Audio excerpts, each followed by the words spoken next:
This is the Generic Live Show for Sunday, the 20th of May, 2018, and I'm back, baby!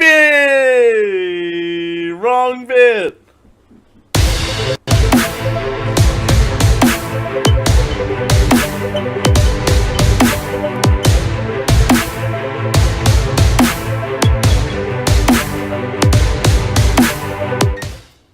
You are listening to a podcast of the Geek.io Media Network. For all of our shows and more, visit geek-io.net. And to help support the network, head over to patreon.com/geekio.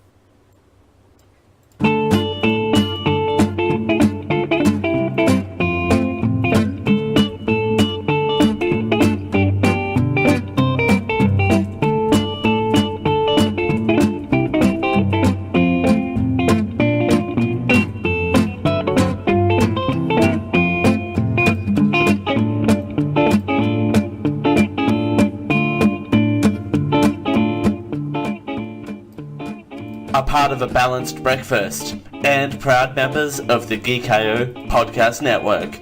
This is the Generic Live Show. Hello everyone and welcome back to the Generic Live Show. This is the Generic Live Show, the most generic live show on the internet. My name is Dale Campbell and I'm back, baby! Oh, it feels so weird to be back, and with that clumsy intro, you can clearly tell that it is me doing it. Thank you everyone for joining me. It's a pleasure as always. It's so good to be back in the chair. I was saying this in the pre-show. It's been about 20 days since I've actually been host on the show, because we recorded that AMA show. I re-recorded that as a bank episode, and then last week CJ Boat did a host takeover, did an amazing job. It was fantastic. You guys should go check that out. Except I apparently in the chat spelled totally with 2 T's. 3 T's actually, and 2 L's. That's how I roll. I just roll with the punches. But we're here. Thank you everyone for joining me. It's great to be back. It's so good to be back into the swing of things. And we're just going to get into the show. We got a lot going on. The second half of this hour, we're going to be... because everyone is changing their policies at the moment, I thought it would be a good idea to draft our very first generic live show policy. Live on the air. Nothing can go wrong. Nothing can go wrong. But in the meantime... we have a list. We love lists on this show because, you know, lists are fun things to break down and see how much we agree with it. This was originally going to be the main bit of the show, but, you know, life happened, so, you know, you can't really control that. The best podcasts of 2018 so far as of May 3rd. Okay, sidebar. Back to me. Sidebar. Can you have a list that says the words "so far" if we're not halfway through the year? Can that be a thing? Can we, like, not have lists that say "best this so far this year"? We're only, like, and not even, like, that would have been written in April. So realistically, the first 4 months of the year is a "so far" this year. What's the rule? What's the rule on that? Let me know. You know, what the rule is on what, you know, how we should deal with so far lists. I think it should be at least late June, early July before we get the best of so far lists. But not according to Vulture.com, who presents the best podcasts of 2018 so far. Spoiler alert, we are not on this list. I just want to... Unfortunately, I couldn't get my application in on time. I've got a lot going on right now. So, unfortunately, Generic Live Show is not on that list. Unfortunately. As much as I'd want it to be. It would be massive exposure for the show if we ever got on one of these best of lists. But... yeah, we're the best podcast in our hearts, right? We're number one in our own hearts. Too real. 4 months into the year. See? 4 months into the year. Okay. 4 months into the year, the fight for the podcast throne of 2018 remains very much up for grabs. Yes, because it's only 4 months into the year. 4 months into the year. That's an awesome quote too, by the way. We're the number one podcast in our hearts, as voted on by our hearts. Ugh. Yes, 4 months into the year, and the throne for best podcast is still up for grabs, you guys. Huh. Go figure. We spoiled last year with an early introduction of S-Town, which dropped in March, and pretty much owned the industry narrative for the rest of the calendar. No such instant correlations this time around. Instead, we have a steady stream of very interesting projects that promise to take podcasting into wildly different directions. Because it's April! Because you wrote this in April! Don't expect the best thing to happen. Don't expect... Okay, I'm going full screen. I need to be on screen for this. Thanks, Carson Rhino. We're the number one podcast in our hearts. Voted on by our hearts. Like... That is, you can't expect a mind-bogglingly thing to happen at the beginning of the year to dominate the rest of the year. I mean, it happens, it certainly happens, but those tend to be surprises. You can't go into a year that has all of these things and expect them, that's what I'm here for, you can't expect these things to happen. Of course they do. There are anomalies. S-Town, from what I heard, I never actually got around to listening to it, but I hear was really good. But you can't expect that to happen every single year. Otherwise, I would have been out of a job many moons ago. A few notes on methodology. Vulture.com report continues. Craft is a bit more important to them than the stories themselves. Okay. I tend to put more stock into podcasts that function, as well as standalone experiences. Though I'm aware that puts comedy, conversational, and quote-unquote after-show series at a disadvantage. I mean, so we're screwed. We're very screwed. We're not a comedy show by any stretch of the imagination. I'm here for a laugh. I mean, I suppose that is comedy. I literally just defined comedy. What is it? Conversational. That's this show. We're very conversational. People can jump in the Discord at any time and be on the show. They're welcome to, and we encourage it. And we have an after show where we break down a BuzzFeed quiz every week. So we're never getting on this list, you guys. We have a very uphill battle. And as always, more established shows have the added burden of being ranked against prior seasons. That's true. So we're going to start doing the list here, and they've got Caliphate, the New York Times, gripping, bold, unsettling, and the New York Times' first serialized audio documentary is essential listening, full stop. Caliphate is a immaculately produced, grounded, with vivid cinematic stability, a sensibility that melds well with the mind's eye. It doesn't tell me what it's about. Okay, well. Another one is West Cork by Audible. Because apparently Audible does podcasts now. So of course they do. geek-io.net/audible. For some product somewhere. West Cork gets mad points for expanding the plate of true crime podcasts. Oh, these are all going to be true crime podcasts. Personal Best by CBC. If Nathan For You had a baby and left it in the Canadian woods to fend for itself, that baby would grow up and look a lot like Personal Best. That's a bit weird. I'm not going to lie. That's a little weird. I only listen to the Mountain Gods by Night Vale Presents. Apparently that's a spin-off series. A spin-off series? Maybe? We've got Wolverine The Long Night by Stitcher and Marvel. Wow, Marvel does podcasts now? You guys, we have no hope. There is no hope for us.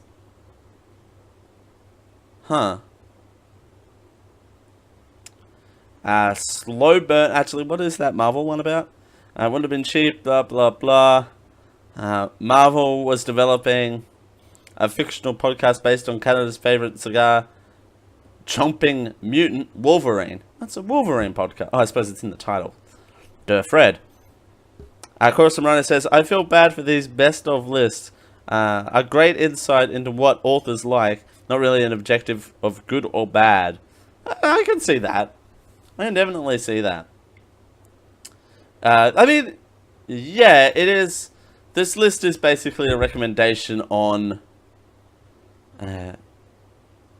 what this person likes, and also, hey, guess what? All of these again aren't comedy, aren't conversational, and don't have an after show, because that.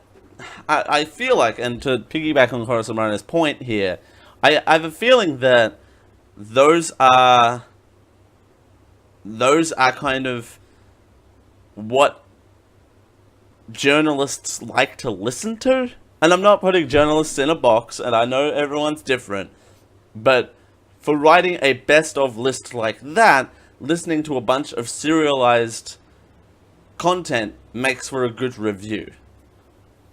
I'm just saying. I mean, again, I put everyone in a box there, but you know what I mean? Like, it's kind of, no one wants to, like, what story is there to write about this show? We can't really write a, like, 100-word review for this show. I mean, if someone wants to write a proper review of this show, I mean, you have more time than me, but which that would be a bit weird if I wrote a review for my own show. It just makes for a more interesting thing. The generic live show. Born in 2015, the generic live show started as a daily show and then turned into a 3-hour live stream every single Sunday. Host Dale Campbell and friends play around for 3 hours. Did we mention this stream is 3 hours long? I don't think we've mentioned that in a while, that this stream is 3 hours long. Like, oh, and attempts to provide entertainment as well as delivering the week's news. I mean, that's about as far as we'd go for this show. There's only so far you can go. Wooden Overcoats, apparently is an independent podcast. This daftly British podcast sitcom has been around since 2015.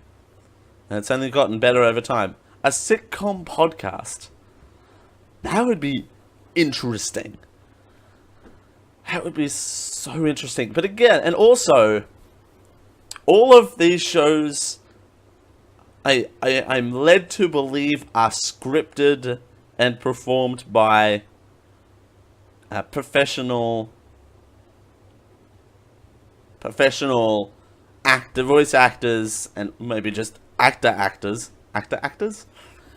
You know, are written and done by professionals, and you know, it's, again, it kind of harpens back to what makes for interesting journalist writing. But I thought I'd mention some of my peeps, my homeboys in the podcast world.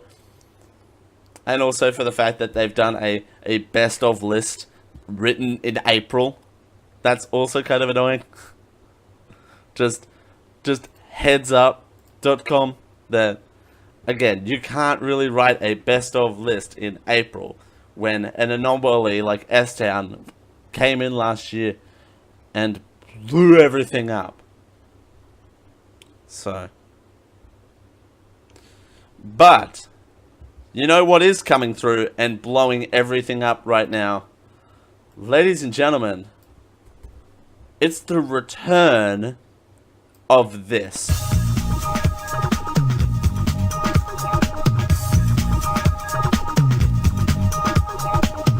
This is not my show! Or is it? I forget. I can't remember. 1974, 1981, 2002, 2001, 1941, 704. Is it the same as you remember? Or is it the same as it ever was?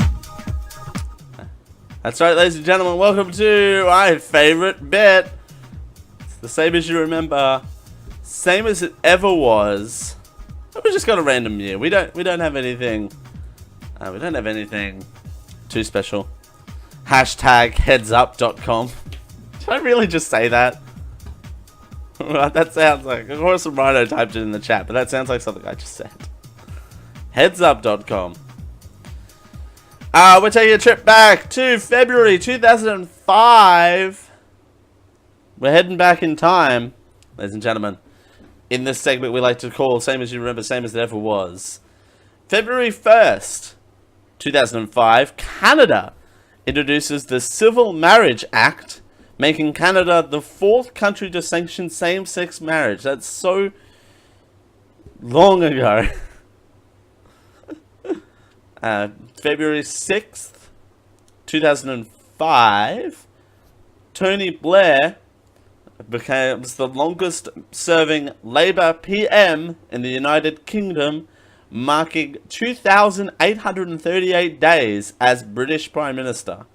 I forgot that they didn't have term limits on Prime Ministers in Britain back then. And also on February 7th, 2005, Britain Ellie MacArthur becomes fastest person to sail solo around the world, taking 71 days, 14 hours, 18 minutes, and 33 seconds. That is a long time in 2005. Corson Rose says, I didn't realize that either. So that's about the PM. Yeah. No, that's... I knew that's what you meant. That's... Yeah. Quick detour. Let's see what... British Prime Minister term limits. Here's what I found on the web for better British Prime Minister term limits. You know, that's not helpful. Really not helpful. You literally just repeated what I said. Put the word "but" in there for some reason. Siri, why'd you do that for? Ooh, that was a noise that just happened. Now...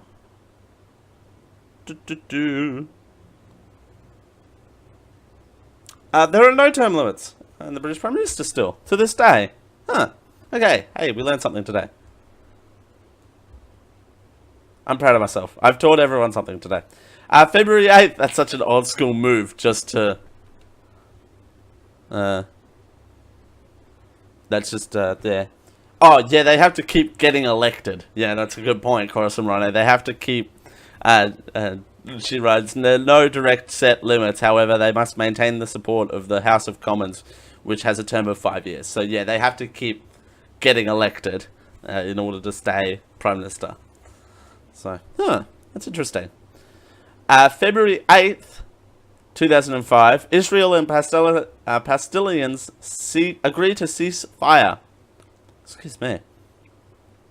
February 10th, hey, this is relevant news. February 10th, His Royal Highness Charles, Prince of Wales, announced engagement to Camilla Parker Bowles, Duchess of Cornwall. There you go. February 14th, 2005, Lebanon's former Prime Minister Rafik Hariri, I said that right, is assassinated, prompting the country to fall into chaos, unfortunately. February 16th, 2005, the Kyoto Protocol comes into force following its ratification by Russia. Oh, Camilla. Oh, Camilla. Don't you ever change. Let's see if I can quickly call this up without breaking everything. Oh, Camilla. You stop. Stop it. Okay. God, the stream is having a good day today. I'm going to jinx it. Hey, I'm really going to jinx it, but I'm really loving the stream today. It's so quick. Quicker than normal.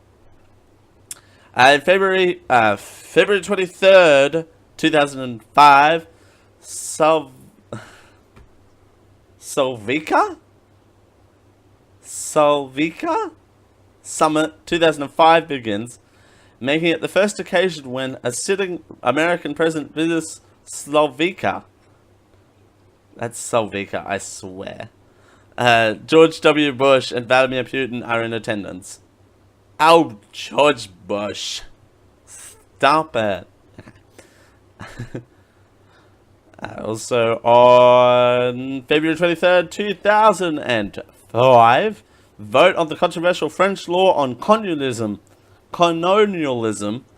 repealed starts in 2006. And, what else is there? That's about it. Nothing else here to see. Arthur Miller died at 89 on February 10th. I don't know why I've started to sing. No, not doing the rap. Should do the same as it ever was as a rap. That would be interesting. That would actually require me to prepare something before the show. That would be the rap was the same as you remember, or the same as it ever was. And speaking of which, ladies and gentlemen, that rounds out this.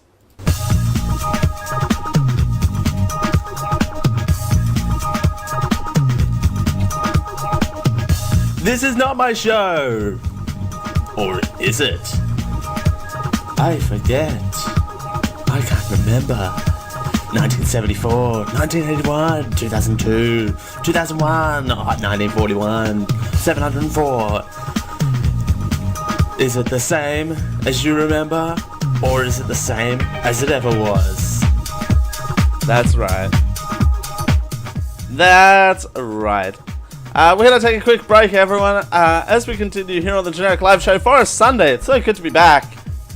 We're going to have a policy meeting, everyone. We're going to draft our very own Generic Live policy live on the show. This is going to go so well. We're gonna see what direction this goes in as we continue here on the Generic Live Show for a Sunday. It's Dale Campbell here with you. It's a pleasure as always. Be right back after these messages. Stay tuned. Enjoying the show? Want more once we go offline? You can keep the conversation going in the Geek.io Discord over at geek-io.net/discord. Hang out with all of your favorite Geek.io personalities, and if you support our Patreon at patreon.com/geek.io, you get exclusive content. Again, keep the conversation alive once we go offline over at geek-io.net/discord. The Generic Live Show is proudly powered by you. That's right, you. Patreon.com/geek.io is where you can support this show and all of your favorite Geek.io productions.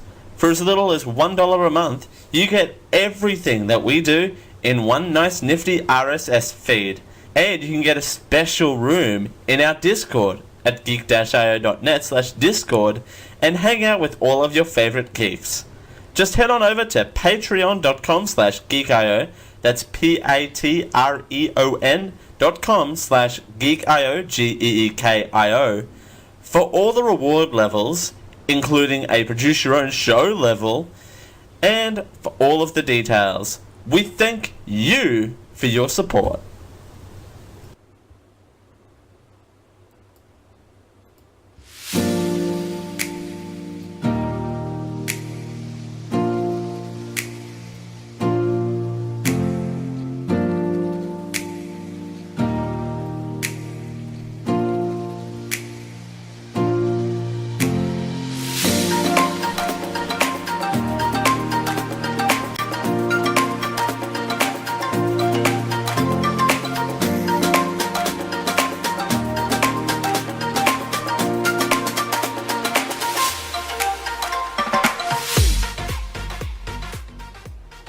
You finally found the most generic live show.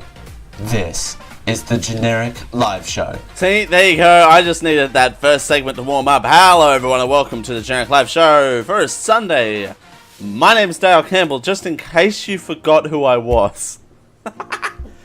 No, huge thank you to CJ who hosted the show last week. It was an amazing show. You can go back in the archives and watch it again. It was a great show. You guys should go check it out and give him some support. And it was fantastic. But it's so good to be back. I'm Dale Campbell, and my setup is Campbellistic today. Alright, crisis avoided. Alright, everyone. Your inbox has been flooded this past week, right? You know, it's been... Oh.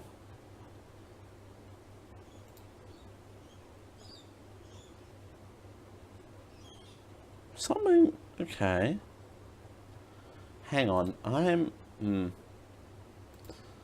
one of my legs got a bit muffled up. Okay. So everyone... Okay, one of my news stories got taken down. Huh, okay. Well, it was there before the show started. Huh, okay. Well, hey, guess what? The show's back.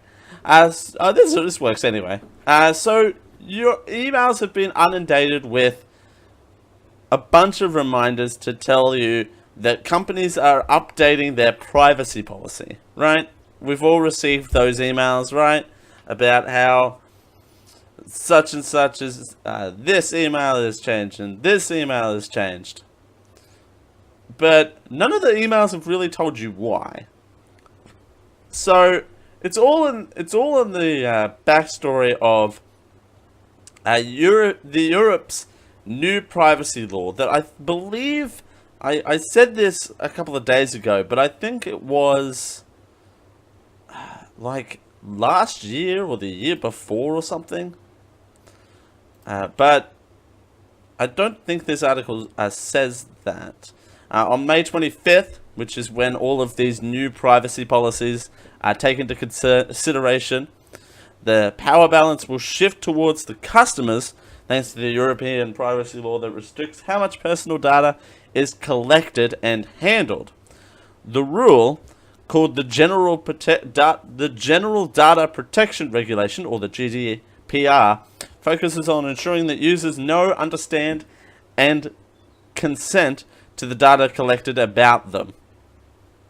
Under the GDPR, pages of fine print won't suffice. Neither will forcing users to click yes in order to sign up. Instead, companies must be clear and concise about their collection and use of personal data like full name, home address, location, IP address, or the identifier that tracks the web. Where am I? Web and app use on smartphones. Excuse me, I had a little bit of a fluff there. Companies have to spell out why the data is being collected and and whatever it will be used for to create profiles of people's actions and habits. Moreover, customers will gain the right to access data companies store about them, the right to collect inaccurate information, and the right to limit the use of decisions made by algorithms, amongst others.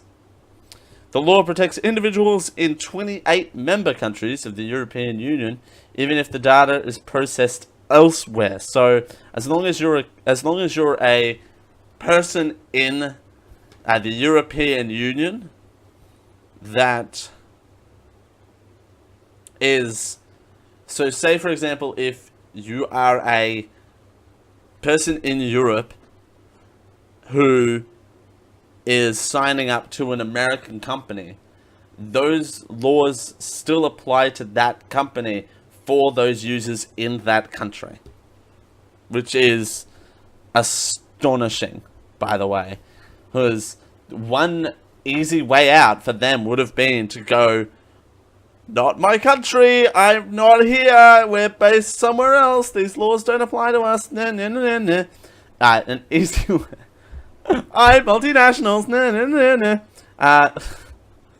That's one way to put it, I guess. It's definitely one way to put it. That means the GDFR will apply to publishers like Wired, Banks University, much of the Fortune 500, the alphabet soup of ad tech companies that track you across the web devices and apps, and Silicon Valley tech giants.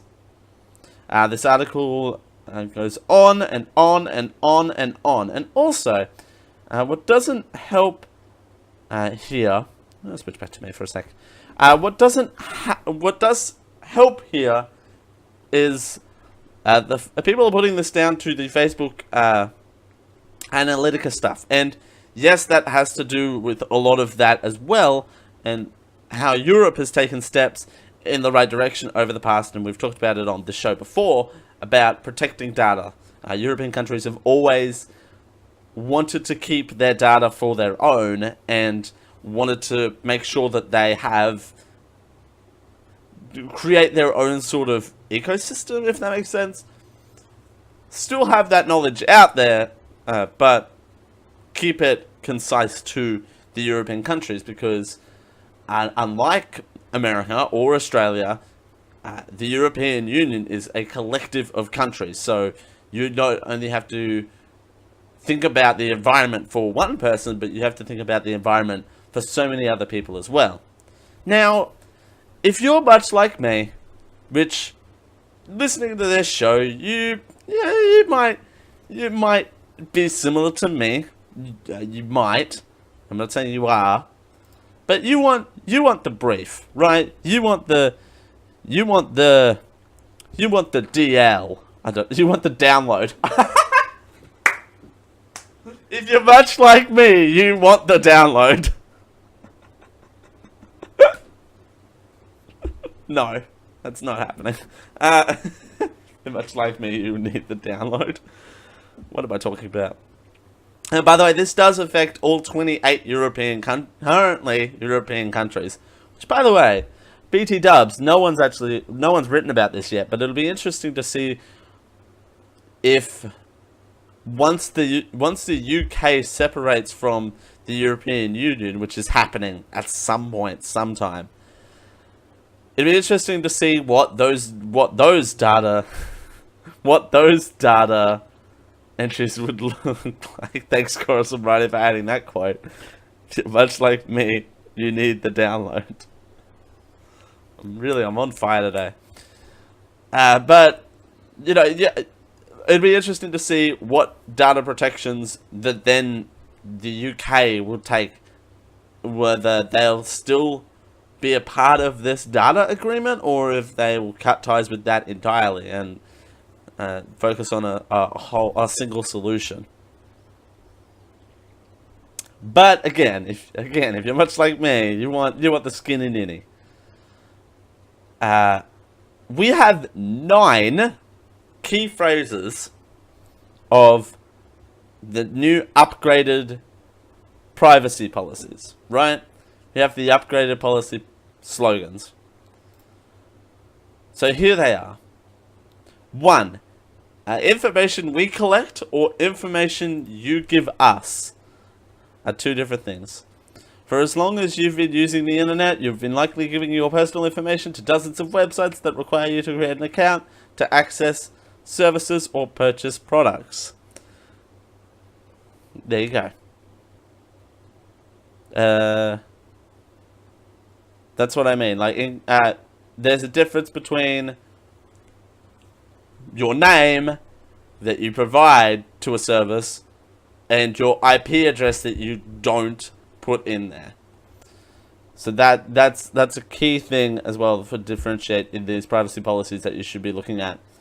The second one is the term cookies, particularly choc chip ones. You should really investigate those choc chip cookies. If you purchase an item on Amazon, you must create an account, which at least requires you to provide your email address. To place an order, you have to edit your credit card, billing, and shipping information.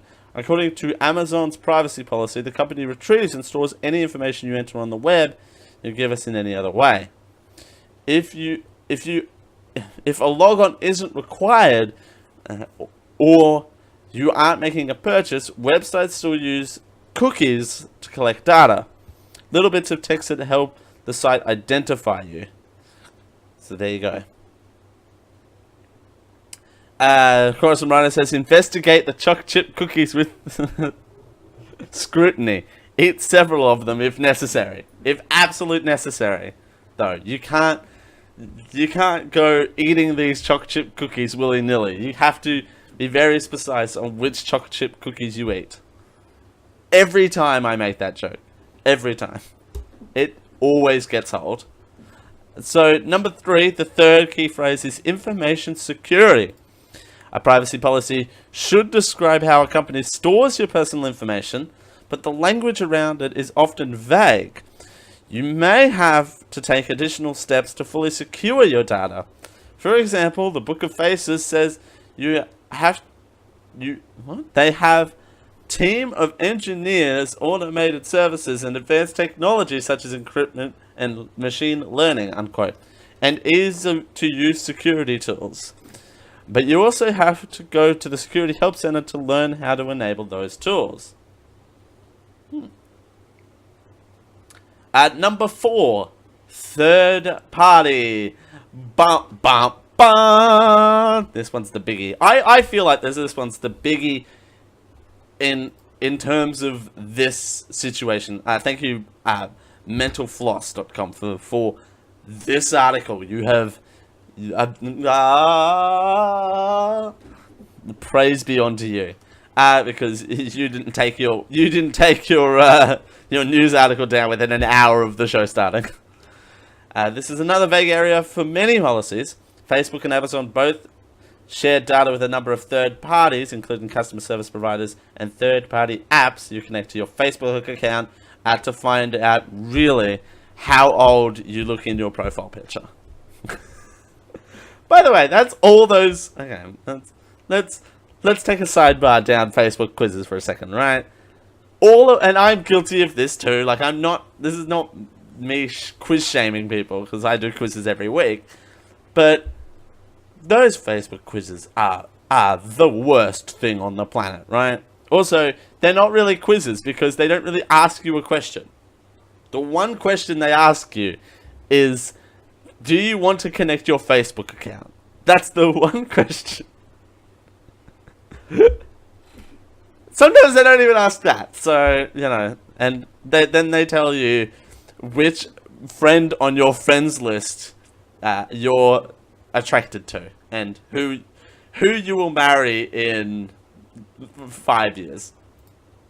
They're my favorite, by the way, because they always get it wrong. Because one time I got my mother. Hi, Mum. Hi, Mum. I know you're watching. So, companies may not share non-identifying information, data that cannot be traced back to you as an individual. Number fifth. Affiliated business. So, you've got Facebook, who also has WhatsApp, who also has Instagram, who also has this. So, you've got a lot of companies. Number 5. You also have companies that work together and may cross-share. For example, Amazon has a lot of companies that they work with to deliver products to people every day. So there you go. Combined data or data broker. Excuse me. Combined data or data broker. These chips from the pre-show are really giving me some trouble. Combined data or data broker. Data brokers collect, compile, and sell personal information from your name and email address to the websites you visit and your search history. Oh no. Companies purchase this data to create a more complete profile about you. Oof. That's the scary thing. Number 7. Opt-in versus opt-out. And, this girl, she doesn't know. She just She just doesn't know. She just doesn't know whether she should stay or should she go. She's just very confused. She just doesn't know where she is right now. Again, I really want to do the thing where we tell a story, but only using stock photo images. I wonder if there's a website that just randomly generates stock photos. That's what we're doing. But again, she doesn't know what she's doing. But love, we're here to tell you. Check your privacy policies about how much control you have over your information. Many will have sections that outline what choices you have and how you can opt in or out of certain services. Woo. The word delete is another good thing as well. Another important thing to ask is, what happens to my information over time?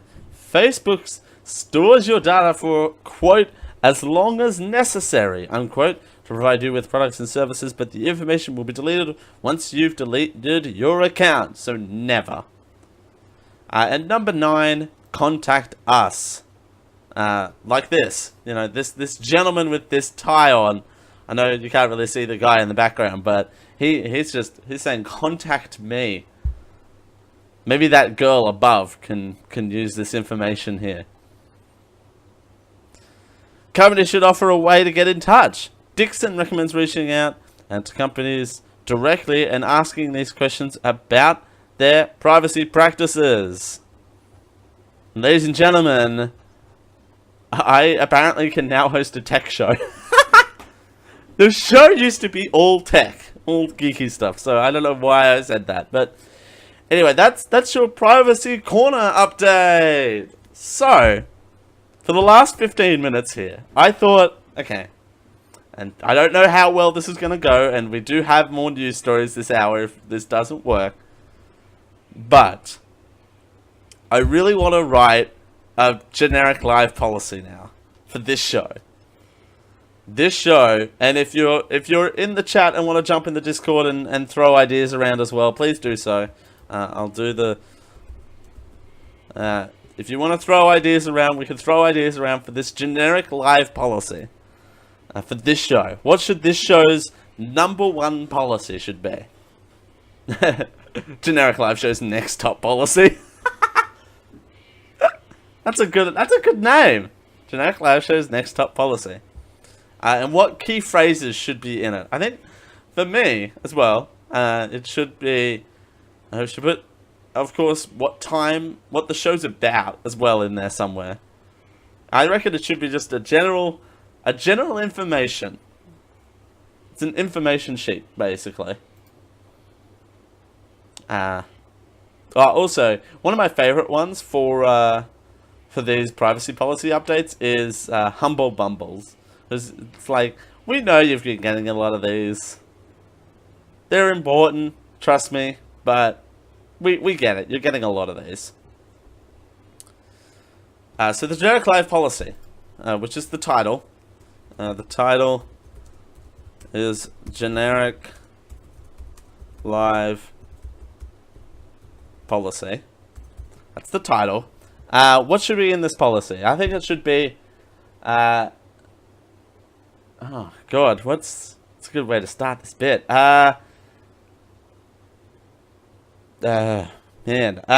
Sundays. This show shall air on a Sunday. That's what it should be. This show shall air on a Sunday. This is rule number 1. We can come up with 9, sure. Come up with 9. The show shall air on Sundays. This show shall not always have Dale as host. That's a good one too. This show shall not always have Dale as host. That's a good one. Because CJ did a good job hosting last week. What else? Thou shall always be a BuzzFeed quiz. That's a good one too. It's the 3rd one. So we got number 1 being this show shall always air on a Sunday. This show shall always This show shall always not have Dale as host. Coming from Dale. That's from Dale as well. This show shall always have a BuzzFeed quiz. This show shall always have a technical failure, because that's always the case. Number 5 is this show. This show shall always have the host making a fool of himself. That's always a fun one too. That's a good one. Where are we up to? Number 6. Thou shall be a lot of awkward pauses. That's a good one too. Thou shall not always delete a show. Follow the template here a little bit. We only have information that you give us.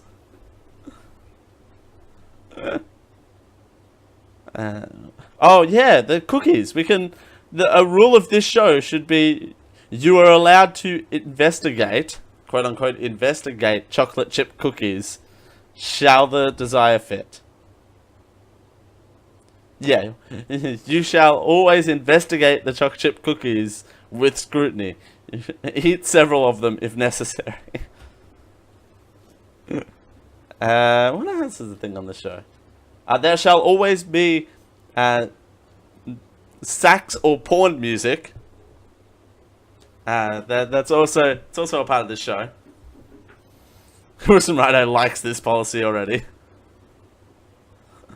Kerry says, I'm gonna investigate a lot of chocolate chip cookies tonight at the movies. Yes, right? Investigate all them chocolate chip cookies. Oh, the movies sound good right now, though. I still need to go out and see Deadpool, too. There you go.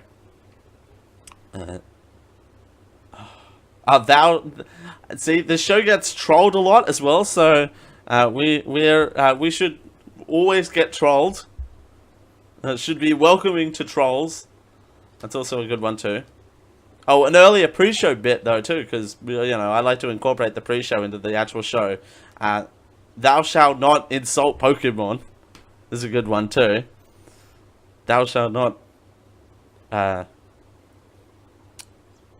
investigate insult Pokemon. Disarm these trolls with niceness and playing along with their bits. That's a good one too. Disarm the trolls with niceness and playing along with their bits. That's a good one. There you go. There's a rule. Thanks, Kerry. Yeah, I do need to see Deadpool by Thursday too. Awesome, Rhino. So apparently we're doing a show on it or something. I don't know.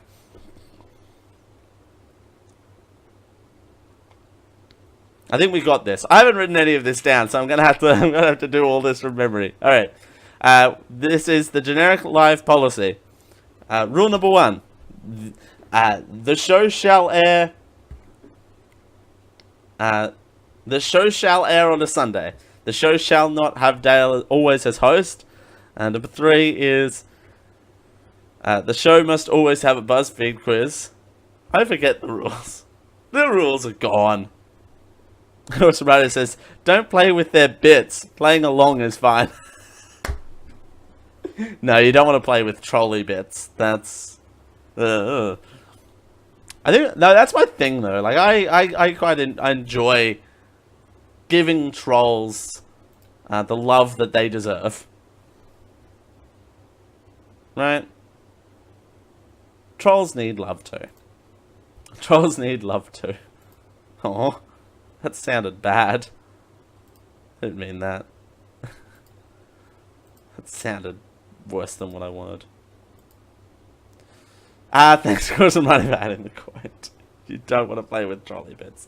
Alright, well, this ended as well as I'd hoped. So, we're going to get to another story. Because, why not? We had fun. But yes, privacy policies are common, so... stay tuned for that. They're just,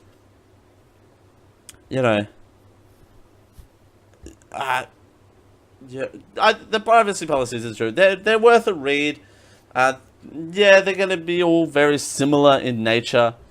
And if you look for those 9 keywords, you should be alright, European listeners. So, yeah, happens. Kerry says, I love how they think they're derailing the show. Instead, they just end up making the post-show a blast and making running bits that last for months. Oh, yeah, another policy for this show is, the law of Josh. We shall always follow the law of Josh and use moist Kleenex tissues. And put pillows up our shirt. That's also another thing as well. Poor Maddie hasn't been on the show since. She quit the next day. True story. Oh, moist Kleenex tissue. MVP of that night. So was Law of Josh, actually. We love recurring bits on this show. We love it. So we have a bizarre story to round off the hour here. This headline is interesting. No, it's not more deconstructed business. Woman outraged as well-off, quote-unquote, well-off in-laws insist she pays for broken glass. We continue. Anonymous mum-to-be told Mama sent... Oh, go away. More in real life. Oh. What the fuck? Says Coronavirus. I agree. WTF. The anonymous mum-to-be told Mumsnet. That's a real place. Users she was drinking a non-alcoholic mocktail during her visit, although she originally said it was a glass of wine. Ooh. Plot twist. Plot twist. She wrote, went to parents-in-law home last weekend, had a glass of wine, and I accidentally dropped it. Quote, no big deal, they shrugged it off. I get on well with both father-in-laws. All these friggin' abbreviations in there. Don't have them in there, because I have to figure out what FIL means live on the air. And mother-in-law. And have been with my darling husband for 4 years now. And we have having our first child in 4 months. No, okay, I'm going to reread that sentence, how it's written. Ready? This whole bit. Ready? Here we go. Quote, no big deal. They shrugged it off. I got on well with both FIL, father-in-law, and MIL, mother-in-law, and have been with my DH, darling husband, for 4 years, and we're having our first child in 4 months. No one says that. No one uses those abbreviations. No one. No one. FIL. Ugh. I've been with, oh my god, Stacy. I've been with my DH for 4 years now. Can you believe it? Oh my god, Stacy. My DH is getting the DL. I'm giving my DH the DL right now, and oh my god. You wouldn't believe what FIL John did the other day. It was amazing. He cooked the best steak. He did it just how I like it.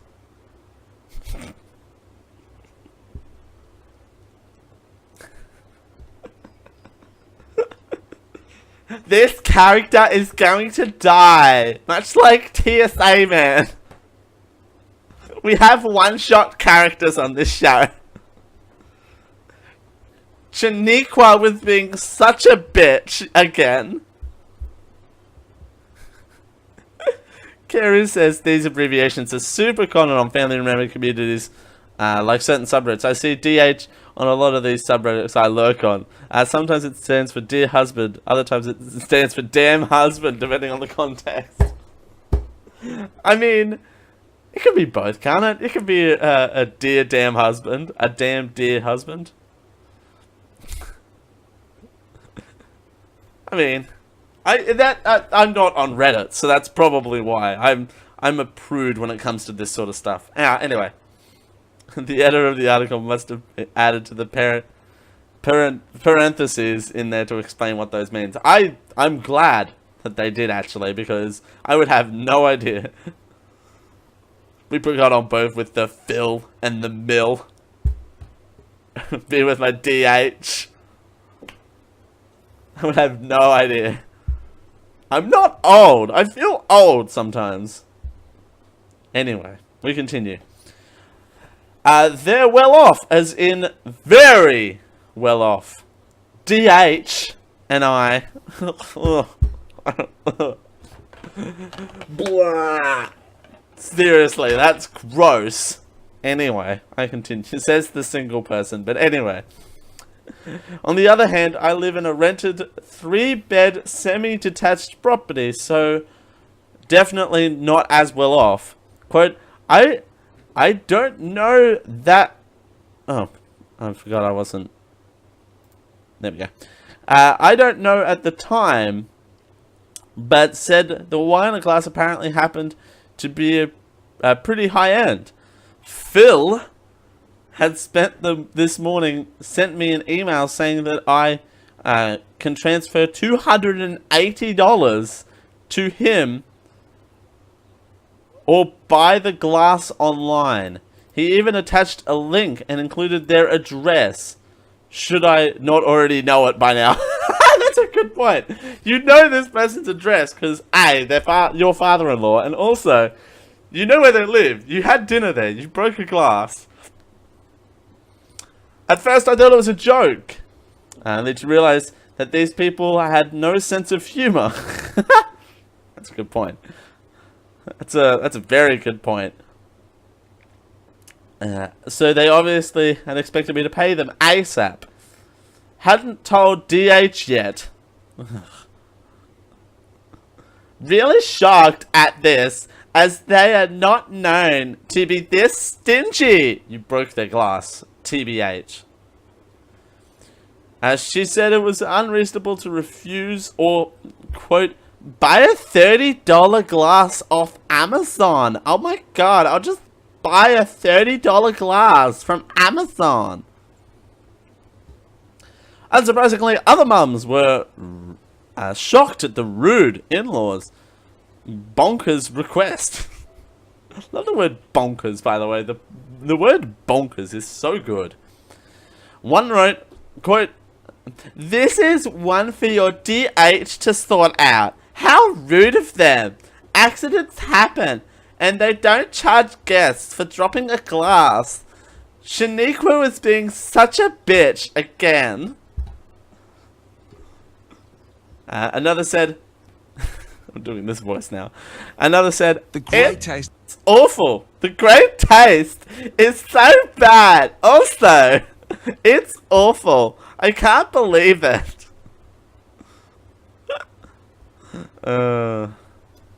They shouldn't buy glasses that expensive unless they're prepared to be okay with one being broken occasionally. Oh my god, Chaniqua, stop being such a bitch. Again. Another wrote, bubble wrap from Poundland. Oh, bubble wrap, one from Poundland. That sounds like a book title. Another one suggests that you stir up by changing friends to come to her baby shower. Okay, well, I don't know about you, but this is gonna sound really harsh, but she should probably replace with... She should probably replace it eventually, right? With a glass. It doesn't have to be $280. Or what you do is... What you should do next time that you're over there is you should bring a bottle of wine or bring something additional to go, hey, sorry for breaking your $280 wine glass. I don't pay that in rent. My rent is cheaper than that wine glass. Like, seriously. But you know what I mean? Like, that's ridiculous. You should take over at least a token of an apology, right? Or was that just me? We'll find out. We'll find out on the other side. As we get to hour 2 of the program. Hi, thanks everyone for joining me here on the Jarek Live Show for a Sunday. My throat is super dry at the moment, but we're pushing through. We're heading to hour 2. Thanks for joining us. Thanks. What am I saying? It was revealed. We're going to start hour 2 off on a somber note, unfortunately. It was revealed how Robin Williams spent his final days. And I thought that listeners of this show would appreciate that. So why not put it at the top of the hour? I'm going to take a drink of water now because I have not stopped talking this hour. So we're going to head into hour 2. Oh no, before I do, we're going to get comments from the chat. Corson Rano says, I don't understand why you buy wine glasses that expensive. And Kerry says, probably because they're snobby white people. Yeah. Snobby white people. They're snobby Phils and Mills with Sunday spills. Oh. They have thrills, spills, and wine glasses breaking. No, that doesn't really work. Alright. Thanks for joining me. We'll see you in hour 2.